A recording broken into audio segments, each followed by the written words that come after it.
Why, hello there, everyone. Seth Weiner here, your Rocktioneer. Welcome back to Coffee Connections. I know it's been a minute. But I'm glad to be back and very excited about today's episode.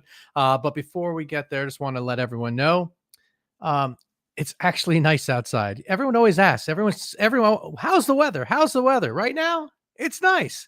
Because it could be rainy. If we have any technical glitches, I will also let you know that Comcast is not being friendly in my office today. So we're thankfully using the stream off of Verizon, and hopefully it doesn't glitch on us. So that's the maintenance for today. Let's jump into who and what we're talking about today. Today, let's see here. There we go. We've got Tony Kearney, the Interim Vice President of Development for the Planned Parenthood Southeast. Now, Planned Parenthood Southeast, but they believe in the fundamental right of each individual to manage their fertility, regardless of the individual's income, marital status, race, ethnicity, gender identity or expression, sexual orientation, age, religion, disability, or residence. They do a lot for our community here in the Southeast and nationally as well. So we're going to talk to Tony and learn all about it. So let's go ahead and welcome Tony to the show. Ladies and gentlemen, give it up for Tony. Hello, everyone. How are you? Love that audience. I love the studio audience. Yeah, I tried using the applause track, but every time I drop the applause track, I get crickets. Too funny. So, Tony, before we get into anything and everything, I got to ask you, it's Coffee Connections. Do you drink coffee? I don't, but I have tons of mugs in my office. Oh, let's see one. I got through college without them. It's a Planned Parenthood mug, of course. Yeah, I love orgasms. I love it. I love it. Well, I love it too. I mean, who doesn't, right? I mean, that's what America's fueled on. Yeah, I'm switching to my water now. So no coffee. Do you drink tea? No, I got through college without any coffee. I lived on mellow yellow back in the day. All right, so you got some sort of caffeine fix. Yes. What about now? No caffeine at all? Wow. I'm caffeinated by myself, so it's easy. All right.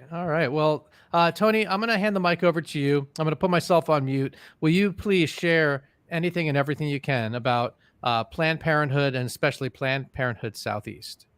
Sure. So Planned Parenthood has existed over 100 years. Like Seth kind of mentioned, we work to provide comprehensive reproductive health care for women, men, and their families. We also are one of the largest organizations that provide sex education in our country. We do a lot of advocacy work. We work to try to get some of these crazy laws off the books. Sometimes we fail, sometimes we succeed. You kind of know. We're in Georgia, Alabama, Mississippi, which is our affiliate. So that's all I have to say. You know, we're fighting in all three of these states. We have bans, Alabama and Mississippi. Anyone who's seeking an abortion has to leave the state. Georgia, we have a 6-week ban, and so we can help our patients up to 6 weeks. If not, we have to refer them to other states. We also do a lot of research projects. We work with Emory University a lot with some of their research that they're doing. So we kind of have like 4 legs of the stool. We used to have 3, and then we added research. And so those are like the main focus areas that we work on. Okay. That's a lot, and there's a lot to unpack here. So yes. I'm going to go backwards here. Employee, it takes a lot, like you said. You got research on this. Is this fully staffed? Is the Planned Parenthood Southeast fully staffed, or is this a volunteer-based type of? No, program? I mean, we have around 85 employees in the 3 states. in all the different, like healthcare, like I said, advocacy, education, of course, like accounting, finance, and then my department is development, and there's 5 of us. Okay. So talk more about the education. How does that process work? Yeah, so we have a director of sex ed, and we have it's a lot of it's peer sex education. So we have kids, high school students in all 3 states. It used to be before COVID, we actually went into schools or after school programs or programs that parents wanted to have for their families or in their neighborhoods and things like that. So now we're completely virtual. Every month we do between like 6 and 10 sex ed programs. I mean, it ranges from good touch, bad touch to old people living in convalescent homes talking about sex education because a lot. I always joke about this one because there's a lot of women who are in rest homes and nursing homes, and there's always a few men. So a lot of STIs do actually happen in convalescent and nursing homes because they figure I can't get pregnant, but I can still get an STI. So we do a lot of education from, like I said, 2-3 years old to like 80-85-year-old people. Wow. Yeah, that's actually, I guess, something to look forward to getting old, right? Yeah. As a man, I'm sure you have your pickings. Now, and as a man, often people associate Planned Parenthood with abortions and preventive care. Like I remember as a kid in high school, I remember some of the girls going to Planned Parenthood to get birth control and get started there. But for men, in some Planned Parenthoods actually help with vasectomies. Is that correct? Yeah, and we're definitely looking to expand that this summer. Wellness appointments are huge, and then of course STIs and things like that. But vasectomies are definitely on their way. So snip, snip. And then you mentioned some of the fights. Can you talk a little bit more about what are some of the challenges, like especially here in Georgia? I mean, this is a state by state situation, and maybe even county by county. I don't know. Can you talk a little bit more about what's going on? I mean, a lot of people know that with the country there was a big change last year. Can you talk a little bit about that and how it affects us here in Georgia? Right. I mean, when the Supreme Court overturned Roe v. Wade, then it left it to the states. And so then the states started passing their own laws. And that's where all these bans have come from. And so Planned Parenthood Federation, which is the national organization, as well as all the affiliates, are fighting for people's rights.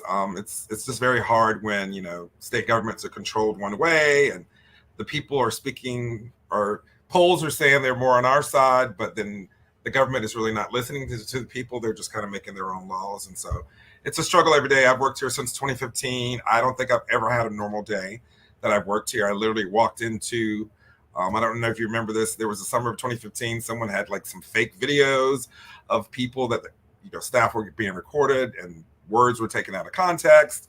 Cecile Richards, our president, had to testify in front of Congress. Then Hillary Clinton lost to Donald Trump, and things just happened. And then the Supreme Court's, changed with different judges. And so it's just been a domino ever since. I've actually, for the 8 years that I've worked here, it's never been a calm day. And so when it comes to abortions in Georgia, what's the current situation? It's a 6-week ban. What's that mean? Up to 6 weeks, you can have a procedure. Up to 6 weeks of becoming pregnant. Knowing that you're pregnant. I mean, knowing. It's hard for me to talk about because I really don't know all the ins and outs, but I know up until 6 weeks. And if you, up to 6 weeks. And a lot of women don't know before 6 weeks. So it's really hard to determine. So that is, you come to Planned Parenthood, you have an ultrasound, they kind of date it, measure it, and determine how far along you are. And so if you're under 6 weeks, the procedure is called a medical abortion, where you take a pill in the office and then you go home and there's another pill that you take. And then if it's after 6 weeks, we have to refer you out of state. And what's the process of that? And then how much is, I mean, not specifically how much is the cost, but how much money is being spent to be able to help folks? We have gracious donors who, we have a fund called the Star Fund, and I swear to you, I can't remember the acronym, but that money is set aside to help patients get the care they need. And so if it's a hotel or child care or transportation, whatever it is, we have a Patient Access Center. It's our call center, and they work with patients when they call in, and they determine what they need, and we try to get them 100% of the help that they need to get the procedure if they need that. Mm-hmm. And you said you're donors, so that's the primary the expenses for lawyers. I mean, I imagine lawyer fees must be. Yeah, we get a lot of assistance from the federation, but yeah, Mm-hmm. yeah, definitely. You know, when it's time to fight and lawsuits and things like that, it probably does add up a lot. So in development, I know there's like another dull day. We've got to always find money to do something. Right. And we're going to talk about a fundraiser coming up here towards the end of the program. Mm-hmm. So folks definitely stick around to learn about that. But yeah, so these fights though, it costs a lot of money to do that. You say you have great donors.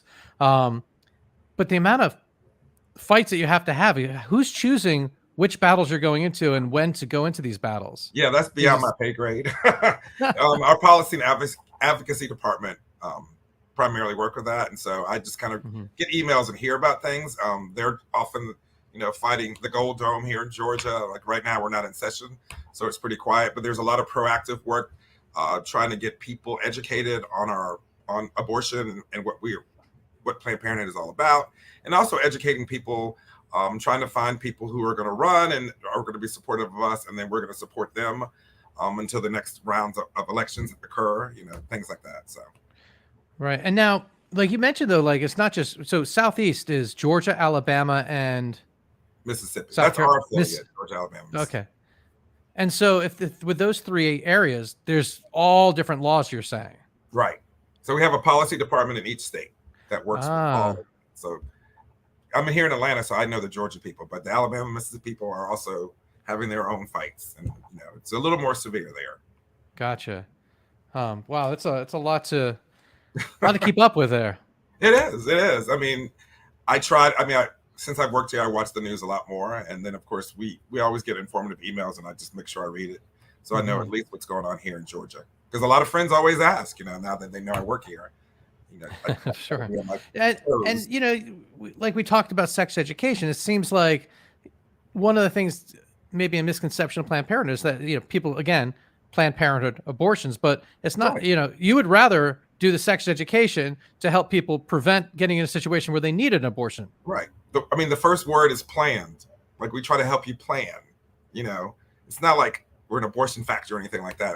That's not what we're about. Actually, abortions have been down the last 20 years. I mean, it's on a decline. And I think that's due to sex ed and things like that. People are being more informed about their bodies and how they work. And so it's less about abortion and more about let's be proactive. Like you said, your friend in high school was going there to get a birth control.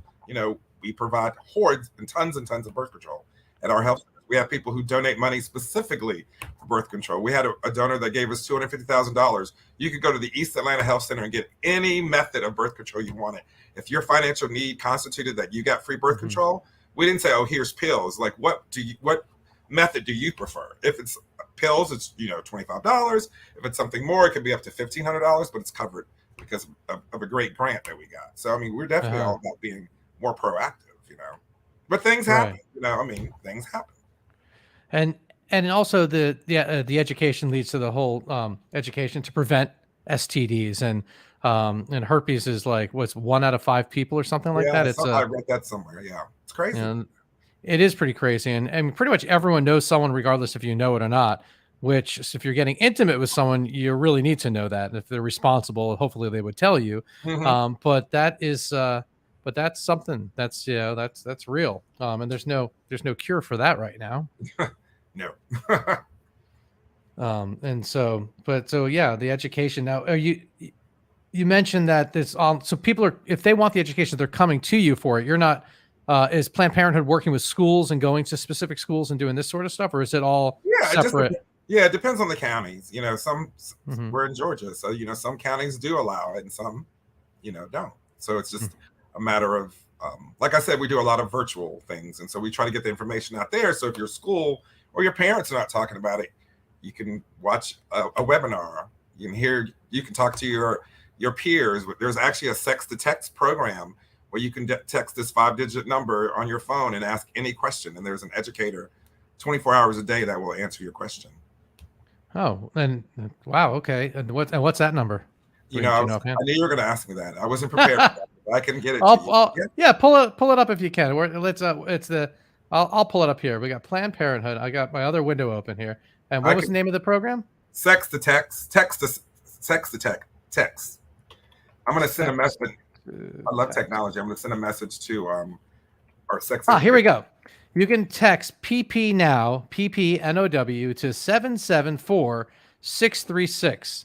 And you'll get answers to any of the questions you have. Their educators are available to answer your sexual health questions and help you come up with a plan. Again, that's texting PP now to 774-636. I knew it was a 77 in there somewhere. All right. Well, let's shift gears here because, whoa, look at this. You've got something coming up here in Georgia, in Atlanta. Yes. May 20th, and 2 Saturdays from now. I hear you got a really good auctioneer. And it is a fundraiser called Legends in the Making.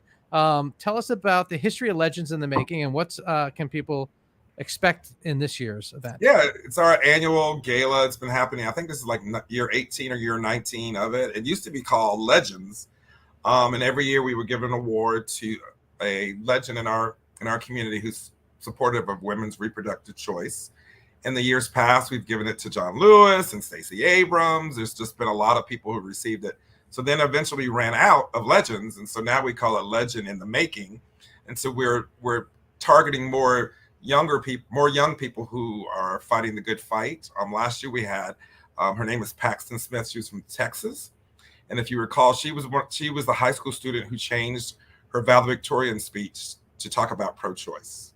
And this year we have Olivia Giuliani, who's also from Texas. And I don't know if you remember her. Matt Gaetz fat shamed her last year, and she turned it around and did a fundraiser and raised over $2 million in 2 days for abortion services. And so these are like two fabulous 20-year-old women who are fighting for women's reproductive choice. So it's a celebration of the legends in the making. And so also, you know, like you said, we have a fabulous auctioneer, silent auction, live auction, fun to need. We're going to have an after-party disco. Now, let's talk about the disco in just a second, but this is your first year doing a paddle race, a fun to need. Is that correct? Correct. Since I've been here, it's the first Since time. You've been there. Yes. All right. Well, typically it's just a silent auction. And at the end, usually people will text to give. So we've never really did a paddle raise. Like people just kind of like, oh, I want to get $500 and just would text it. See that maybe they want to give $250,000. You know, that would be amazing. We're almost at 200 right now. So we're almost there. We're getting there. That's incredible. Now you're doing something also a little different, unique, which again, we always like talking about something innovative.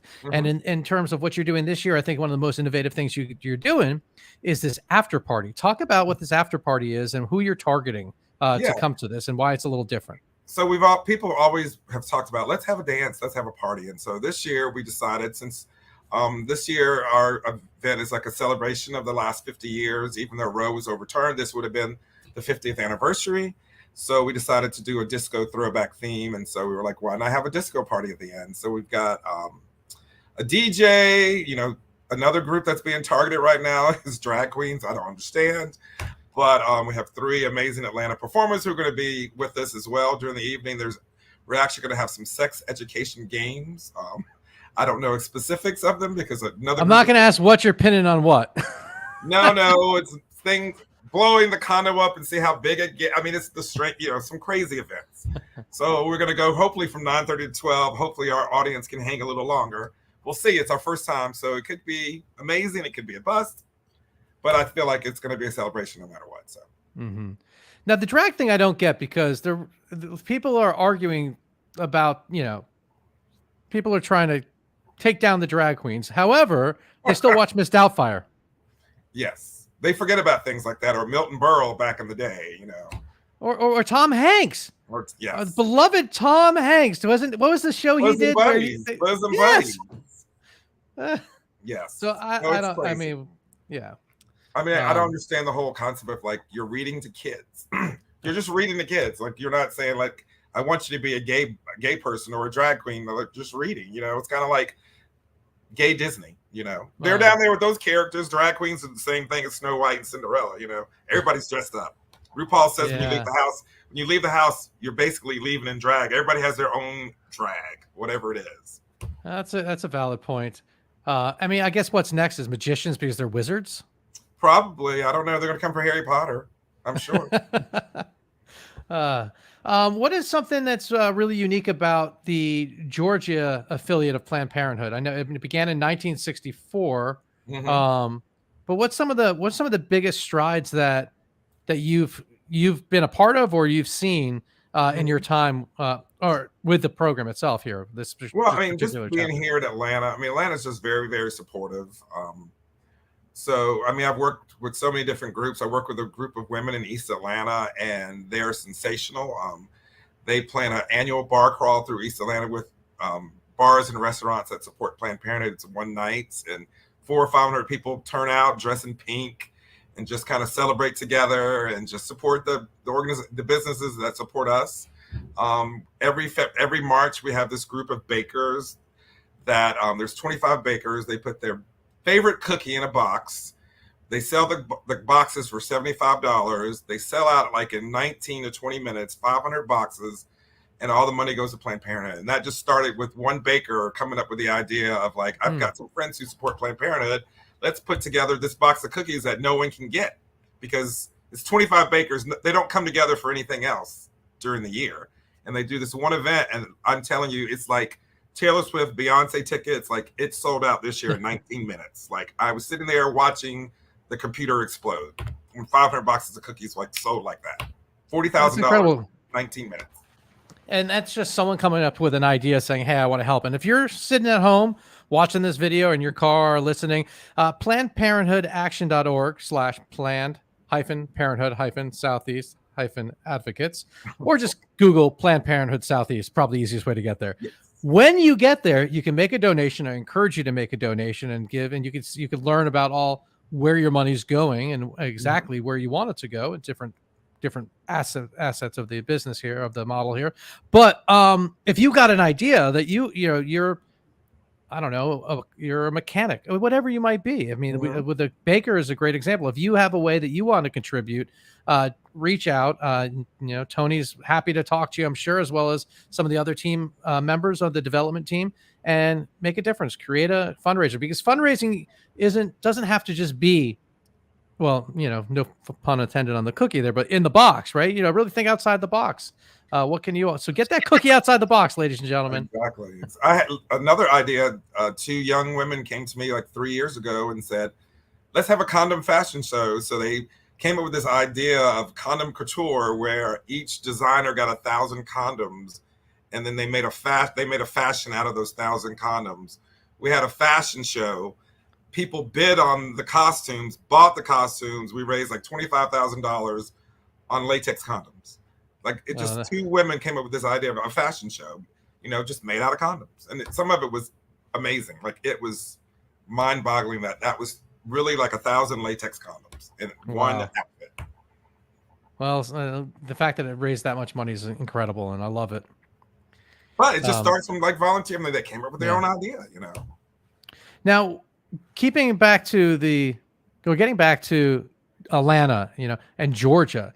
Mm-hmm. Gosh, it's got to be challenging, because one thing could work amazingly in Atlanta and get the support that you need to be able to, and feel like the community is all like, this is in the right direction. And then you look at Georgia as a whole and you're like, oh, wait a second. Talk a little bit about that struggle. Yeah, I mean, it's like like I said, also we're Alabama and Mississippi. Some of these things would never work in Alabama. I mean, I can't see a condom couture fashion show going over in Mississippi. The majority of our volunteers are in Atlanta, Savannah, and Birmingham, and so um, we do have we actually have college groups in some universities around Atlanta, as well as South Georgia. So we're trying to get the word out, what Planned Parenthood is about, and changing people's minds, because it's not 50-50 in this country. Like when you look at a poll and it says 80% of the people support abortion, I mean, it's not as drastic as it's just a very large vocal minority that rules us right now. But yeah, it's like a struggle. It's really, really a struggle. I mean, I can wear a pink shirt in Macon, Georgia at the Publix, and someone will look at me or make a comment. I never get that in Atlanta. I never, most of the times it's thumbs up or support. But if I'm somewhere else wearing my Planned Parenthood shirt, it's a completely different vibe that happens. Uh-huh. Now, college. So talk a little bit more about this. What are these student-run clubs? Are they? Yeah, they're called Gen Action, and they do their own events on their campuses. They table.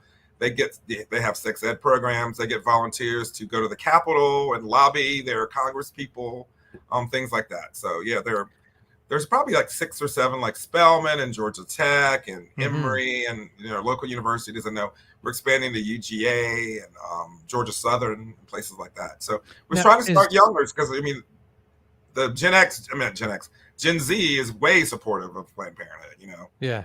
They're very different than the X's and the Boomers. Now, is this something that Planned Parenthood Southeast is helping manage, or is the clubs popping up on their own and just saying, "Hey, we want to support you all"? Are you? Yeah, in other words, both ways. I mean, we go out and we have like I said, our policy department. That's part of their advocacy work, and so working with local universities, finding people that are supportive, and then kind of building upon that. All right. Well, before we close things out here, was there anything that we didn't bring up that maybe you were like, "Oh man, I really wanted to mention"? I don't know. I mean, it's hard, but it's fun. There's a lot of times when I want to drink 2 bottles of wine when I go home, and then there's some times that I'm like, wow, those volunteers really kicked butt and like made my life so much easier. Like I said, a lot of these events are, like the cookie grab, for an example. Like when they first started it 7 years ago, it was a Friday afternoon. Somebody rang the doorbell. I answered the door, and the woman was like, "I'd like to see the CEO." And I was like, "Okay, are you a terrorist? Why are you here?" She's like, "I have a check for her." And I'm like, "Well, I can take it." And she was like, "No, I don't want. I want to give it to the CEO." And I was like, "Okay." So I went and got her. She came to the front door, and it was a check for $25,000 because they had done that cookie grab on their own the first year, and we didn't even know about it. Like that was just an incredible day. And ever since then, I support them administratively, so it kind of cuts down on what they have to worry about. Like they didn't even know how to collect the money. Back then it was Eventbrite or something like that. Yeah. So I help them administratively and things like I support them so they can just deal with the bakers and the cookies, that kind of thing. But that was just a random day that someone just donated $25,000. I open the mail all the time, and there's like this little girl. I can't remember what city she was from, but she had done. Oh no! Excuse me. Rewind. Inman Park.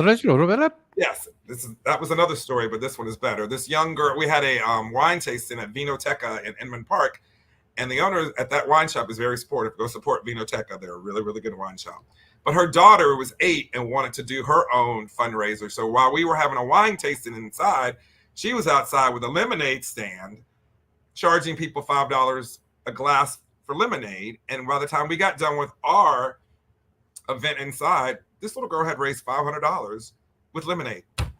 And she had a conversation with her mom, and she was like, "This is wrong. We need to." I mean, she's 8 years old, and she knows in her mind it's wrong, and she wanted to do something to support. There's no doubt that it was pink lemonade. She had pink, but she also had yellow, but she did pink. And then in the winter, she did it again with cider and hot chocolate. Oh, all right. She's actually, you'll meet her. She's going to be a guest at our gala. Oh, excellent. The mom and the little girl are coming together. Excellent. Well, before I let you go, I ask all my guests if they would recommend another guest, a nonprofit innovator here in the Georgia area. Atlanta's great, but Georgia in general is fine. Is there an organization, someone that you'd like to recommend to be on Coffee Connections? So I'm bad. I have to find you another one because I totally forgot I had to be a nonprofit. One of my good friends works in development, but it's at Oxford University, so I'll have to get you another one. Because that's not nonprofit. That doesn't count as a nonprofit. No, I like to stick to nonprofits. I'll get you a nonprofit. Okay. Well, I look forward to seeing you a week from Saturday. Actually, I have one right now. I'm going to nominate her right now. Her name is Olivia, and she's in development at Positive Impact, and they supply HIV testing and counseling and therapy for those people who are infected and affected by HIV. So I will get you her email, but Positive Impact is a great nonprofit here in Atlanta that supports. Excellent. Well, community. Thank you for that. And thank you for your time. And thanks for all that you're doing and all your volunteers and all your staff. And it is not an easy battle that you have right now. I know there's just a lot, like you mentioned. So, and little did everyone know, Tony actually had a full head of hair last week. I did an AIDS benefit in Athens, Georgia. Yeah. I used to do drag when I lived in Athens. And so it was their 33rd year, and I've hosted it every year since 1995, and it was my last year. So I was like, I'm done. I'm getting too old for this. Well, excellent. Well, Tony, thanks so much for your time. Ladies and gentlemen, we'll see you all back here, Coffee Connections. I don't know what our next guest is, but just you can always go to coffeeconnections.live and please join us if you get this. It's not too well. Are tickets still for sale or is it sold out? It's for sale till Friday. Well, folks, get on it. And especially those the younger generation that wants to party late, don't forget the after party. All right. Have a great day, everyone. Thanks so much for tuning in.